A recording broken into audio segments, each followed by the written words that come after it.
Welcome back. അപ്പോൾ നമ്മൾ ഇന്ന് വീണ്ടും ഒരു കിറ്റ് ചാലഞ്ചാണ് വന്നിരിക്കുന്നത്. അപ്പോൾ നമുക്ക് എന്തായാലും കിറ്റ് ചാലഞ്ച് മെസ്സി റൊണാൾഡോ. അപ്പോൾ നമ്മുടെ ചാലഞ്ച് എന്ന് പറയുന്നത് ഈ ബോള് ഈ വളയത്തിനകത്ത് ഈ കമ്പ്ലീറ്റ് ചെയ്യുന്ന റെക്കോർഡേ ഉള്ളൂ. അപ്പോൾ ഫസ്റ്റ് നമ്മുടെ മെസ്സിയാണ് 5 ചാൻസാണ് ഉള്ളത്. അപ്പോൾ മേടിച്ചോ.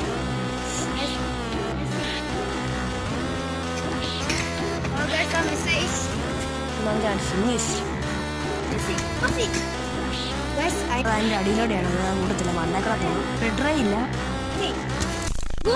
അത് സക്സസ് ആയി. ഇനി ഒരു ചാൻസ് കൂടെ ഉള്ളൂ. ആ ബ്ലച്ച് എനിക്കൊരു മാർക്കായി. ഇതിന്റെ ചാൻസ് തീർന്നു. ഒരു മാർക്കുണ്ട്. ഇനി ഞാൻ അടിക്കാൻ പോകുന്നത് അടിക്കാം. പിന്നെ ആദ്യം തന്നെ ഒരു മാർക്ക് വെച്ചിട്ടുണ്ട്. മാർക്കായി. ഞാൻ തോറ്റു. ഇവനാണ് വിന്നർ.